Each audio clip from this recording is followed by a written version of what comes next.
Hi ಎಲ್ರಿಗೂ ನಮಸ್ಕಾರ. ಇವತ್ತಿನ ವಿಡಿಯೋದಲ್ಲಿ ನಾನು ನಿಮಗೆ ಪರಿಚಯ ಮಾಡಿಕೊಡ್ತಿರುವಂಥದ್ದು science theme park Atal Bihari Vajpayee ವಸತಿ ಶಾಲೆ ಗೋಡಂಪಳ್ಳಿಯಲ್ಲಿ ನಿರ್ಮಾಣಗೊಂಡಿರುವಂಥ ಈ ಶಾಲಾ ಆವರಣದಲ್ಲಿ ನಿರ್ಮಾಣಗೊಂಡಿರುವಂಥ ಒಂದು ಸುಂದರವಾದಂತಹ ಈ ಥೀಮ್ ಪಾರ್ಕ್ ಬಗ್ಗೆ ಪರಿಚಯ ಮಾಡಿಕೊಳ್ಳಕ್ಕೆ ನಾನು ನಿಮಗೆ ಮುಂದೆ ಬಂದಿರುವಂಥದ್ದು. ಸೊ ಇದರಲ್ಲಿ ವಿಜ್ಞಾನ ಮಾದರಿಗಳಾಗಿರ್ಬೋದು, ಕೆಲವು ಪ್ರಾಣಿಗಳಾಗಿರ್ಬೋದು, ಅವುಗಳ ಪರಿಚಯ ಮಾಡಿಕೊಡ್ತಾ ಒಂದೊಂದಾಗಿ ನಿಮಗೆ ತಿಳಿಸ್ಕೊಡ್ತೇನೆ. ಮೊದಲನೇದಾಗಿ ನಿಮ್ಗೆ ಪರಿಚಯ ಮಾಡಿಕೊಡ್ತಿರುವಂಥದ್ದು, ಇಲ್ಲಿ ಕಾಣ್ತಿರುವಂಥದ್ದು ಮಾನವನ ಮಿದುಳು. ಆ ಮಿದುಳಿನ ಒಂದು ಭಾಗಗಳು ಕೂಡ ಈ ಚಿತ್ರದಲ್ಲಿ, ಈ ಒಂದು ಮಾಡೆಲ್ನಲ್ಲಿ, ಈ ಮಾದರಿಯಲ್ಲಿ ನಿಮಗೆ ಕಾಣಿಸಿರುವಂಥದ್ದು. ಸೊ ಇದರಿಂದ ವಿದ್ಯಾರ್ಥಿಗಳು ಏನಾಗಿರುತ್ತೆ ಅಂದರೆ ಪಾಠದ ಜೊತೆಗೆ ಆಟದ ಜೊತೆಗೆ ಒಂದು ಖುಷಿಯಿಂದ ಒಂದು ಈ ವಾತಾವರಣದಲ್ಲಿ ಕಲೀಲಿಕ್ಕೆ ಅನುಕೂಲ ಆಗುವಂಥದ್ದು. ಸೊ ಆದ್ದರಿಂದ ಈ ವಿಜ್ಞಾನ ಮಾದರಿ ಒಂದು ಸಹಾಯಕಾರಿಯಾಗುತ್ತೆ ಅಂತ ನಿಮಗೆ ನಾನು ಹೇಳಬಯಸ್ತೇನೆ. ಈ ಕಡೆ ನೋಡಿದರೆ ಒಂದು ಸಂಪೂರ್ಣ ಚಿತ್ರಣ ಕಾಣಿಸುತ್ತೆ, ಮುಖ ಇದೆ. ಸೊ ಆ ಸೈಡ್ ನಾವು ನೋಡ್ತಿರುವಾಗ ಅಲ್ಲಿ ಏನಾಗಿದೆ ಅಂದರೆ ಸೆಕ್ಷನಲ್ ವ್ಯೂ ಅಂತ ಕರಿತಾ ಇರ್ತೀವಿ, ಅಂದರೆ ಭಾಗಗಳು ಯಾವ ಥರ ಇರುತ್ತೆ ಒಳಗಡೆ, ಇಂಟರ್ನಲ್ ಪಾರ್ಟ್ ಅಂತ ತೋರಿಸುವಂಥ ಒಂದು ಮಾದರಿ. ಅದೇ ರೀತಿ ಇನ್ನೊಂದು ಮಾದರಿ ಮಾನವನ ಹೃದಯ. ಮಾನವನ ಹೃದಯ ಪರಿಚಿತವಾಗಿರುತ್ತೆ ಎಲ್ಲರಿಗೂ. ಇಲ್ಲಿ ಕಾಣಿಸ್ತಿರುವಂಥದ್ದು ಅರ್ಧಚೀಲನಿದೆ, ಅಂದರೆ ಸೆಕ್ಷನಲ್ ವ್ಯೂ ಇಲ್ಲೂ ಕೂಡ ಕಾಣಿಸ್ತಾ ಇರುವಂಥದ್ದು. ಇದರಲ್ಲಿ ನಮಗೆ ಕವಾಟಗಳು ಕಾಣಿಸ್ತಾ ಇರುವಂಥದ್ದು. ಅದಾದಮೇಲೆ ಇಲ್ಲಿ ಆರ್ಟ್ರೀಸ್ ವೇನ್ ಅಂತ ಕರಿತೀವಲ್ಲ, ಹೃತ್ಕರ್ಣ ಹೃತ್ಕಕ್ಷಿಗಳು ಈ ಭಾಗದಲ್ಲಿ ಕಾಣಿಸುವಂಥದ್ದು. ಇದರ ಹಿಂದಿನ ಭಾಗದಲ್ಲಿ ನಮಗೆ ಕಾಣಿಸ್ತಿರುವಂಥ ಸಂಪೂರ್ಣ ಈ ಒಂದು ಹೃದಯದ ಭಾಗಗಳು ಕಾಣಿಸ್ತಾ ಇರುವಂಥದ್ದು. ಸೊ ಈ ಥರ ಒಂದು ವಿದ್ಯಾರ್ಥಿಗಳು ತೋರಿಸ್ಕೊಟ್ಟಾಗ ಅವರು ತುಂಬ ಆಸಕ್ತಿಯಿಂದ ಕಲಿಯಲಿಕ್ಕೆ ಸಹಾಯಕಾರಿಯಾಗುತ್ತದೆ. ಮುಂದಿನ ಮಾದರಿ ನೋಡ್ತಾ ಇರುವಂಥದ್ದು, ಕೆಲವರಿಗೆ ಅನಿಸ್ಬೋದು ಇದು ರಾಕೆಟ್ ಇದೆ ಅಂತಂದರೆ, ಆದರೆ ರಾಕೆಟ್ ಅಲ್ಲ, ಇದು ಬಂದ್ಬಿಟ್ಟು ಪೃಥ್ವಿ 2 ಮಿಸೈಲ್. ಸೊ ಇದ್ರ ಬಗ್ಗೆ ಕೂಡ ವಿದ್ಯಾರ್ಥಿಗಳೇ ಒಂದು ಆಸಕ್ತಿದಾಯಕ ಕಲಿಕೆಯಲ್ಲಿ ಸಹಾಯಕಾರಿಯಾಗುವಂಥದ್ದು. ಯಾವ ಥರ ಮಿಸೈಲ್ಸ್ಗಳು ಅದರ ಕೆಲಸ ಏನು ಮಾಡುತ್ತೆ, ಅದ್ರ ಭಾರ ಎಷ್ಟಾಗಿರ್ತದೆ, ಯಾವ ಥರ ಸೈನಿಕ ಒಂದು ವ್ಯವಸ್ಥೆಯಲ್ಲಿ ನಾವು ಬಳಕೆ ಮಾಡ್ಕೋತಾ ಇದ್ವಿ, ಇದರಿಂದ ಉಪಯೋಗ ಎಷ್ಟಾಗ್ತದೆ, ಅದರಿಂದ ಹಾನಿ ಕೂಡ ಯಾವ ಥರ ಶತ್ರು ರಾಷ್ಟ್ರಗಳ ಮೇಲೆ ಬಳಸಿದಾಗ ಆಗುವಂಥದ್ರ ಬಗ್ಗೆ ಕೂಡ ಪರಿಚಯ ಕಾಣಿಸ್ತದೆ ಪೃಥ್ವಿ ಮಿಸೈಲ್. ಮುಂದಿನ ಮಾದರಿಗೆ ಹೋಗೋಣ. ಹಾಗೆ ಮುಂದಿನ ಮಾದರಿಯಲ್ಲಿ ಕಾಣಿಸ್ತಿರುವಂಥ ನಿಮಗೆ ಮೀನಿನ ಒಂದು ಅರ್ಧಚೀಲ ದೃಶ್ಯಾವಳಿಗಳು, ಅಥವಾ ಮೀನಿನ ಒಂದು ನಾವು ಭಾಗವನ್ನು ಡಿಸೆಕ್ಷನ್ ಮಾಡಿದಾಗ ಕಾಣಿಸ್ತಿರುವಂಥ ಒಳಗಿನ ಭಾಗಗಳು ಪರಿಚಯ ಮಾಡಿಕೊಡ್ತಿರುವಂಥದ್ದು. ಹೊರಗಡೆ ಕಾಣಿಸ್ತಿರುವಂಥದ್ದು ಸಂಪೂರ್ಣ ಒಂದು ಮೀನಿನ ರಚನೆ ಆಗಿರುತ್ತದೆ.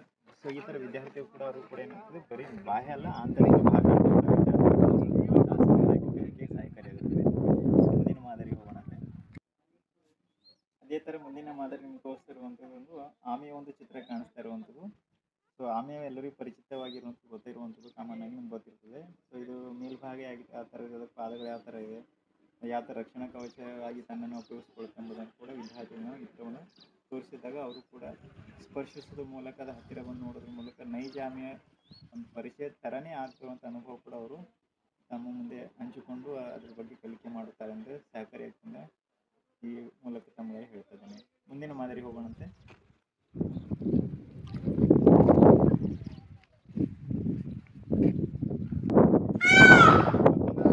ಇಲ್ಲಿ ನೋಡ್ತಿರುವಂಥ ಇನ್ನೊಂದು ಮಾದರಿ, ಇದು ಪಕ್ಷಿಗಳ ಕುರಿತಾಗಿರುವಂಥದ್ದು. ಪಿಕಾಕ್ ಅಂದರೆ ನವಿಲಿನ ಬಗ್ಗೆ ಪರಿಚಯ ಮಾಡಿಕೊಳ್ಳೋಕ್ಕೆ ಈ ಒಂದು ಸೈನ್ಸ್ ಥೀಮ್ ಪಾರ್ಕ್ ವಿದ್ಯಾರ್ಥಿಗಳಿಗೆ ಅನುಕೂಲವಾಗುವಂಥದ್ದು. ಗರಿಗಳಾಗಿರ್ಬೋದು, ಪಾದಗಳು, ನಖಗಳಂತ ಕರಿತೀವಿ, ರಚನೆ, ಪೀಕ್ಗಳು, ಪಕ್ಷಿಗಳು ಯಾವ ಥರ ಇರುತ್ತದೆ ಎಂಬುದು ಸುಂದರವಾದ ವರ್ಣನದ ಮೂಲಕ ನೈಜ ನವಿಲಿನ ಥರ ಇರುವಂಥ ಒಂದು ಪಕ್ಷಿ ಕುರಿತಾದಂತಹ ನವಿಲನ್ನು ರಾಷ್ಟ್ರೀಯ ಪಕ್ಷಿ ಎಂದು ಕೂಡ ನಾವು ಕಲ್ಪನೆ ಮಾಡ್ತಿರುವಂಥ ಈ ಸಂದರ್ಭದಲ್ಲಿ ವಿದ್ಯಾರ್ಥಿಗಳು ಇದರ ಒಂದು ಅನುಭವ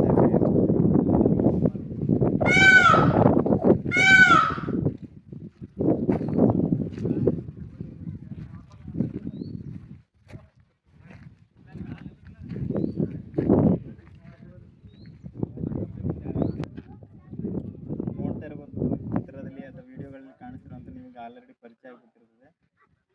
ಇದು ಬಂದ್ಬಿಟ್ಟು ಹುಲಿಯ ಒಂದು ಮಾದರಿ.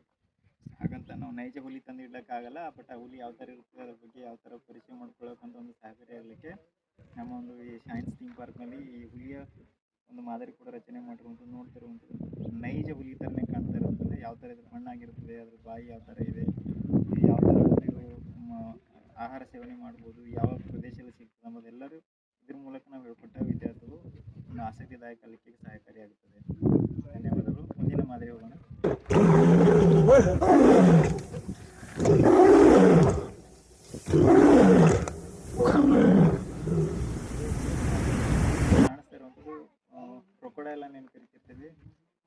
ಮೊಸಳೆ ಮೊಸಳೆ ಸಾಮಾನ್ಯವಾಗಿ ನೀರಿನಲ್ಲಿ ಸಿಗ್ತಾ ಇರುವಂಥದ್ದು. ಆದರೆ ಈ ಮೊಸಳೆ ನಮ್ಮ ಒಂದು ಉದ್ಯಾನವನದಲ್ಲಿ ಬಂದ್ಬಿಟ್ಟು ವಿದ್ಯಾರ್ಥಿಗಳಿಗೆ ಆಸಕ್ತಿದಾಯಕವಾಗಿ ಕಲಿಕೆಗೆ ಯಾವ ಥರದ ರಚನೆಯಾಗಿದೆ, ಯಾವ ಥರ ಆಹಾರ ಸೇವನೆ ಮಾಡುತ್ತೆ, ಸೊ ಯಾವ ಥರದ ನಾವು ಈ ಮೊಸಳೆ ಬಗ್ಗೆ ಕುರಿತಾದ ಮಾಹಿತಿ ಕಲೆ ಹಾಕಲಿಕ್ಕೆ ನೈಜ ಮೊಸಳೆಕ್ಕಿಂತ ಈ ಒಂದು ಮಾದರಿ ಮೊಸಳೆಯಿಂದ ನಾವು ತಿಳ್ಕೊಳ್ಳಿಕ್ಕೆ ವಿದ್ಯಾರ್ಥಿಗಳಿಗೆ ಸಹಕಾರಿಯಾಗ್ತದೆ ಅಂತ ಹೇಳ್ಕೊಳುತ್ತಾ.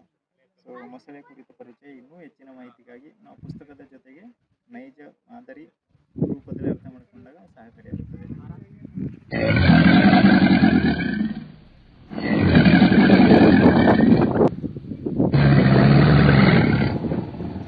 ಮೊಸಳೆ ಆದಮೇಲೆ ಹುಲಿ ಆದಮೇಲೆ ಒಂದು ಸಸ್ಯಾಹಾರಿ ಪ್ರಾಣಿಯಾಗಿರುವಂತಹ ಸುಂದರವಾದ ಜಿಂಕೆಯನ್ನು ಮುಂದೆ ಕಾಣ್ತೀವಿ. ಕಾಡಿನಲ್ಲಿ ಹೆಚ್ಚಿನ ಸಿಗುತ್ತದೆ. ಈಗ ಹೊಸದಾಗಿ ಹೊಲಗದ್ದೆಗಳು ಕೂಡ ಏನು ಮಾಡ್ತೀವಿ, ಆಹಾರ ಬಯಸ್ಕೊಂಡು ಬರ್ತಾ ಇರುವಂಥದ್ದು ಜಿಂಕೆ ಕೂಡ ನಾವು ಏನು ಮಾಡಿದ್ವಿ ನಮ್ಮ ಉದ್ಯಾನವನದಲ್ಲಿ ಸೈನ್ಸ್ ಪಾರ್ಕಲ್ಲಿ ಇರುವಂಥದ್ದು. ಸೊ ಇದರಿಂದ ವಿದ್ಯಾರ್ಥಿಗಳು ಕೂಡ ಒಳ್ಳೆಯ ಅನುಭವ ಪಡ್ಕೊಂಡು ಅಧ್ಯಯನ ಮಾಡಲಿಕ್ಕೆ ಸಹಕಾರಿಯಾಗುತ್ತೆ. ಇನ್ನೊಂದು ದುಂಡಾಕಾರದಲ್ಲಿರುವಂಥ ಇನ್ನೊಂದು ವಿಶೇಷ ಮಾದರಿ ಕಾಣಿಸ್ತಾ ಇರುವಂಥದ್ದು ಗೊತ್ತಾಗ್ತದೆ ಈಗಾಗಲೇ. ಭೂಮಿಯ ಒಂದು ಸಂರಚನೆ, ಭೂಮಿಯ ರಚನೆ ಆಗಿರುವಂಥದ್ದು. ಈಗ ನೋಡ್ತಾ ಇರುವಂಥದ್ದು ಇದು ನೀರನ್ನು ಆವರಿಸಿಕೊಂಡಿರುವಂಥ ಪ್ರದೇಶ. ಈ ಕಡೆ ಎಲ್ಲ ಕಾಣ್ತಿರುವಂಥದ್ದು ನಾವು ಖಂಡಗಳಂತ ಕರಿತೀವಿ. ಇದೆಲ್ಲ ಭಾಗವಾಗಿ ಭಾರತದ ಒಂದು ಪ್ರದೇಶ. ವಿಶೇಷತೆ ಏನಂದರೆ ಇದರ ಆ ಕಡೆ ಭಾಗ ಏನಿದೆ ಅಂದರೆ ಭೂಮಿಯ ಪದರಗಳ ಪರಿ. ಸೊ ಆ ಕಡೆ ನೋಡಿದ್ರು ಭೂಮಿಯ ಒಂದು ಕಂಪ್ಲೀಟ್ ಒಂದು ಚಿತ್ರ ನೋಡಿದ್ವಿ. ಬಟ್ ಇಲ್ಲಿ ಏನಿದೆ ಅಂದರೆ ವಿದ್ಯಾರ್ಥಿಗಳ ಅಧ್ಯಯನ ದೃಷ್ಟಿಯಿಂದ ಭೂಮಿಯ ಆಂತರಿಕ ರಚನೆ, ಭೂಮಿಯ ಪದರಗಳ ಬಗ್ಗೆ ಪರಿಶೀಲನೆ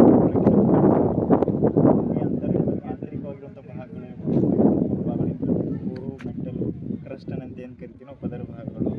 ಸೊ ಆ ಥರ ಇರುವಂಥ ಒಂದು ಭಾಗಗಳ ರಚನೆ ಕೂಡ ನಾವು ಭೂಮಿಯ ಒಳಗಡೆ ವಿಸಿಟ್ ಮಾಡುವಂಥ ಒಂದು ರಚನೆ ಕೂಡ ನಾವು ಈ ಒಂದು ಮಾದರಿಯಲ್ಲಿ ನೋಡ್ಕೊಳ್ಬೋದು.